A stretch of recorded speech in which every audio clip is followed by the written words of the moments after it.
Hi everyone, Danny Bader here, and I'm excited to welcome you back to yet another episode of our podcast, 11 Minutes to Inspiration, where we offer you information, some interviews with some really cool people, and simply observations for your consideration that are all designed to support you in being inspired to continue creating a happy and fulfilling life.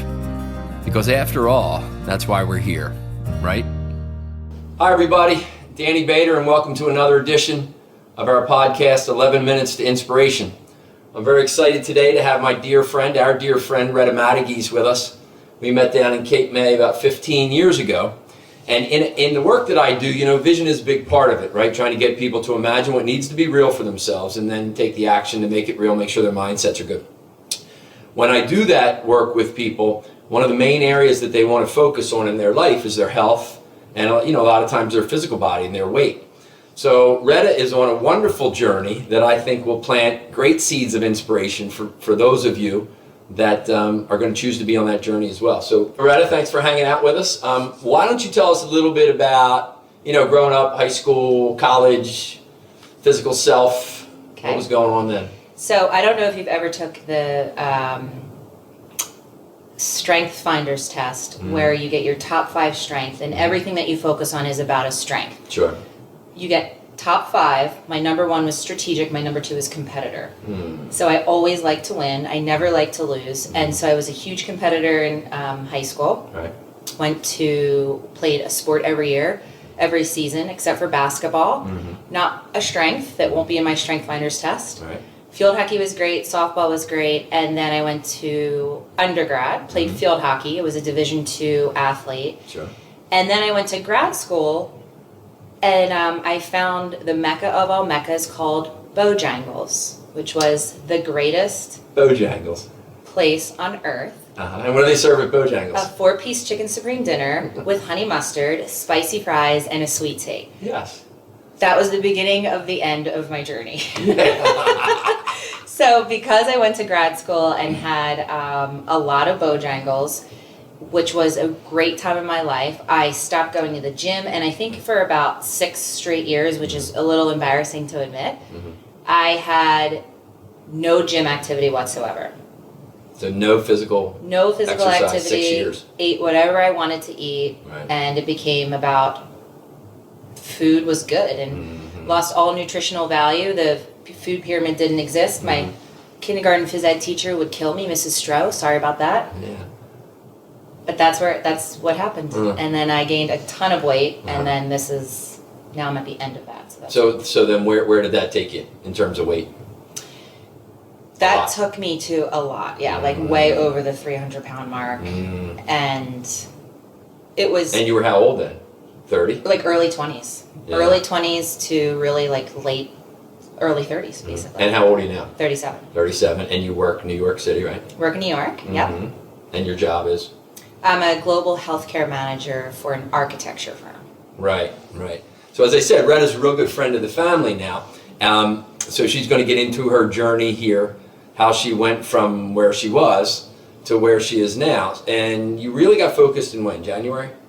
January 9th. Well, we're filming this in August. I'm not quite sure when it's airing, but we're in August. September, great, thank you.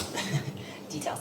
There were a few paths that I took, and a few years ago, my brother and sister-in-law got married. I think it was about 5 years ago. I did Weight Watchers, and I thought that was great at first, but then what I found is about 7 months into it, because I wasn't going to specific meetings and because I wasn't going to get the weigh-in, I did it online. And I just bought all their food, but the sodium in the food was not impacting my body the right way. And also there was a quantity control where I would have dinner, but I would buy 2 dinners and eat the 2 dinners. And it just became a lot about sodium, a lot about salt, because I was only following the points. Right. So if you have 30 points or something, I forget how it works. But Weight Watchers works well for a lot of people, but for me, I need someone to hold me accountable. Got it. And then I lost probably about 40 to 50 pounds. But at the time, I didn't realize I was like way over 300 pounds. I mean, that was probably the heaviest of my life. Lost a bunch of weight, probably gained about 25 back. Did it again, did Weight Watchers where you would go to the meetings, gained a bunch back. So it was this vicious cycle of over and over and over again. So, what was the proverbial switch that flipped then, 8 months ago? Because right now, when you got focused, 8 months ago, 9 months ago? It was November 17th. I called. I was just at my wit's end, basically. I did another protein diet before this. It's called Isogenics. Lost 60 pounds a couple years ago, and then I basically put it on. Yeah. And then by that point, I was just like, yeah. What the hell? Yeah. Can I curse? Yeah. Oh. Sure. And a lot more other expletives came out of my mouth. Yeah. So, long story short, I ended up going to the gym, but can I just tell you a funny story about the gym? Absolutely. So, listeners love funny stories. when I first started back at the gym, I got a trainer. And I think my advice for people is start small.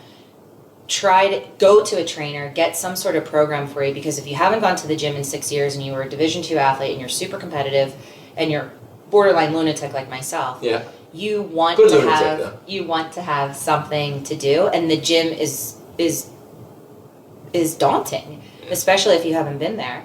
So I would recommend getting and especially a trainer when you're rolling in at and 300, starting small. Way over 300 pounds, right? yeah. I mean, many listeners probably are thinking, I can't go to the gym because I'm Yeah. yeah.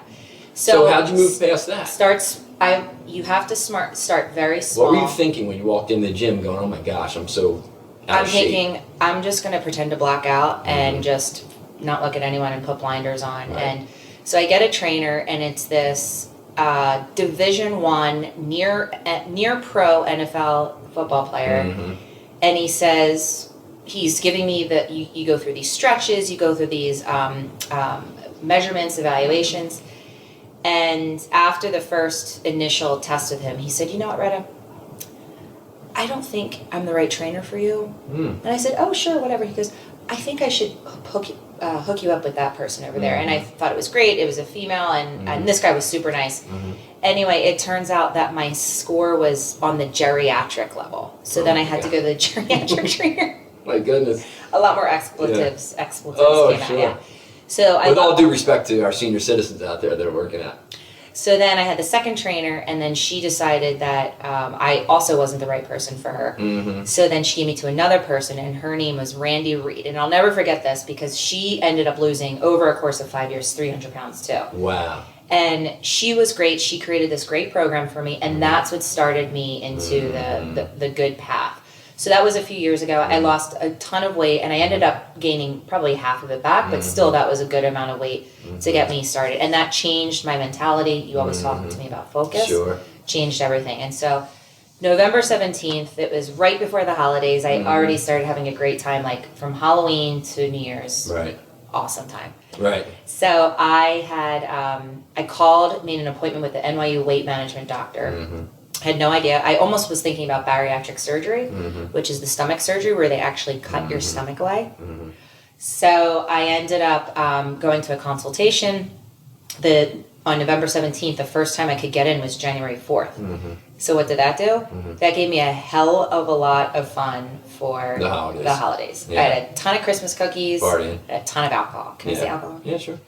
So I went in January 4th. I had a great consultation. They take you through it, and that's another piece of advice: go to see a doctor because they can really get something maintainable for you and manageable, no matter how small you start. It's just the hardest part is actually making that appointment. Right. I think because Was that hard for it's you? your mindset. It was almost like, all right, Retta, get your shit together. It's time to do it. Good. That's okay. That's good. So then I went on January 4th, and then you basically take a few days to think about stuff, and you try it without eating any of the food. Again, another way to change your mindset. And then you went in and you have it's low carb, low cal, high protein. You have an option to eat what you want or an option to use their food. Right. I went with the food option because activity is not a problem with me. The whole time I was still going to the gym. Right.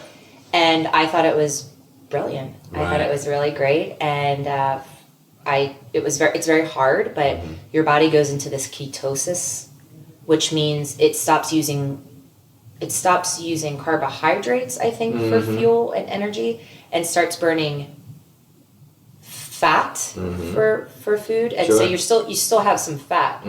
But then that's when the weight started falling off. I would also suggest that you get a full physical because it could be something in your body or your vitamin makeup or something that you're deficient in that's impacting a slower weight loss. Right.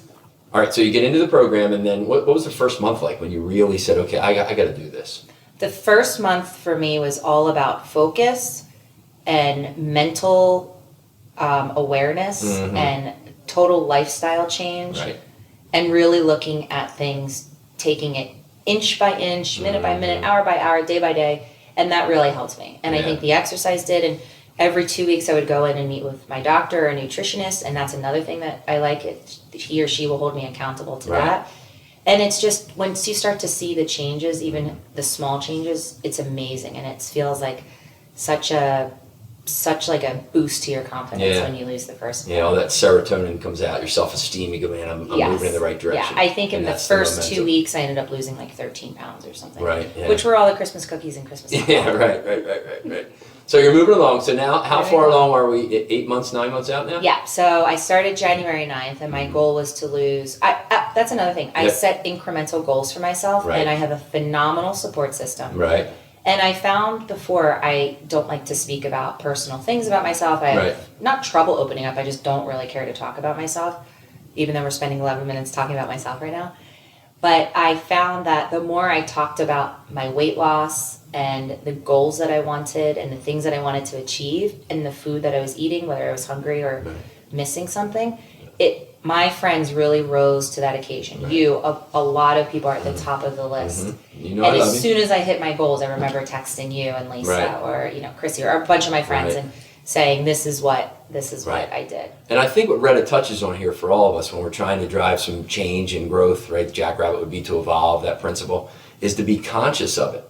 So she got really conscious about her relationship with exercise, and nutrition and food. And nutrition, You know, because so much of our behavior runs in our unconscious mind, right? 100%. And especially, when we're out of shape or the eaters that, you eat, we've heard so many people and then they look and they go, oh my God, I just ate a half a bag of chips and a pint of ice cream. Yeah. And they're not in that conscious state. So when I got to my ultimate goal for the summer, because summer is a lot about partying and drinking, but that's another thing. Make sure you pick your one vice. Stick to one vice and make sure that you can keep doing it. So if you like cookies or if you like brownies or if you like...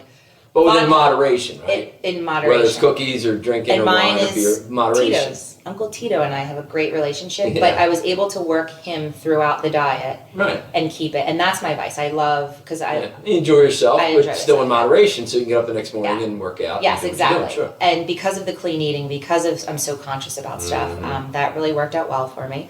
And then by Labor Day, 2 days before Labor Day, I hit my goal of 100 pounds. Right. And I was really, really in happy. 9 months, 100 pounds. Yeah. So now you're probably now, 104 maybe? Sure, we can go with that. 104? That sounds great. In 8 or 9 months. Talk real quick about your support system then. You said people, sure. My what about support system. Internally, faith, a belief in something bigger, any of that stuff show up? I will say I thank God every day for giving me the strength that I can. And I'm not a very spiritual person. Sure.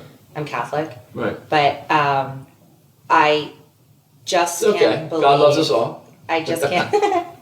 and Uncle Tito. Yeah. I just can't believe the accomplishments that I made, and I thank my parents and my siblings and my friends and God too, because I'm under this overwhelming sense of accomplishment, but I also feel a great sense of bewilderment where how did I let myself get that deeply entrenched in food and that was really the worst part. And so when that showed up and you think about the past and all the things that you screwed up, whatever it is in life, right? We screw up in the past, relationships, food, whatever.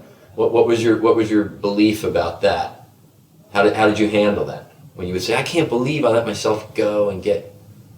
I think it was just greed and stupidity, honestly. I mean, I saw something I liked and I went for it. Sure. And it was focused on the wrong things to do. But when you think back about that, what's your because we act from our beliefs, right? And our mindset that drives our feelings and then we act from it.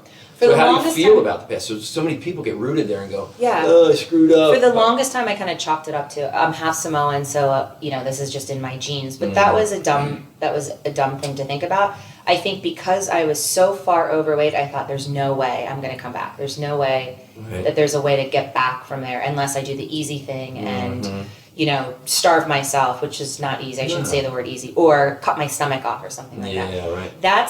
If people decide to go down that road, that is a tremendous accomplishment in itself. And I think some people have to do that because it really is part of their makeup. But I just felt that that was very dark days. I felt very self-conscious. I felt I am a confident person, but when it came to my physical body, I would hide behind laughs and food and drink and, best personality. What's 2 or 3 main differences for you right now? Having lost 103, 4, 5 pounds, whatever right now. What are 2 or 3 differences for you? I feel really good about myself. Good. And I can truly say that. Yes. I still am very focused because I want to lose another 30, 40 pounds. And I like to exercise. The squats and push-ups thing. Yeah, we're in my house, and Retta was just, she said, we're going to do this, but I want to do my 200 squats Well, first. that's good. That's what you got to do. Yeah, and I think it helps me to just keep focused and driven, and I don't want to let myself down. I don't want to let my friends and family down. And I mean, you won't now. You know that you won't. Yeah. Right? So that thought is. And this program, you have a maintenance program after you hit your target goal, which is whatever you want it to be. You hit a target goal, and then you have a maintenance program. And what's the name of the program again, in case people want to check it out? Is there any website they can go to? It's New York University Weight Management Program. But if you go onto NYU's website, they'll have a link and a whole section, and I cannot say enough great things about the doctors, the nutritionists, the physicians' assistants. They're amazing. Right. So then, as we wrap up, if there's 3 things that somebody should do to get started on a serious health commitment now, around their health and around their weight, one obviously is get some type of program. Right? Seek some support. So I'm sure all the universities probably have that, right? Hospitals. I would go see a doctor first. Okay. That is the easiest thing the quickest and the easiest thing you do. Right. Pick up the phone, make a doctor's the call. appointment. Action, right? Make the call. Great. What else? Start small. Right. Set a small goal for yourself. Try to test it out after the doctor's appointment and see if you can do it for 2 weeks. Right. And 3 is after you decide and figure out what program you want, pick your one vice that you want to keep and see if it's possible to do that, because otherwise if you cut everything out, you'll fail. So kind of reward yourself for what you're doing. I mean, if I am being honest, I will say I miss pizza and Wawa hoagies. Right, yeah, sure. And Bud Light Lime, Yeah, but look where you are. I have classy taste. Look at where you are. But I will say I don't miss those things more than the 100 pounds. More, who you are. The 100 pounds is, Yeah. Bye-bye. Beautiful. I love it. So listen, and doesn't she look like J-Lo more and more every day? Jennifer Lopez, her twin, is coming soon. She's here. Watch out, A-Rod. Yes. So we hope you enjoyed this session of 11 Minutes to Inspiration, and you got some seeds of inspiration from Retta's journey. So I hope you all have a wonderful week, and God bless. Thank you. Thanks. Well, thanks a lot for joining us for another episode of 11 Minutes to Inspiration. I thought it was just great. I had a really good time doing this one. I'll trust you gained value and insight as you continue to create and harness the tremendous power of inspiration. And as always, I'm wishing you much happiness and fulfillment on this wonderful journey called life.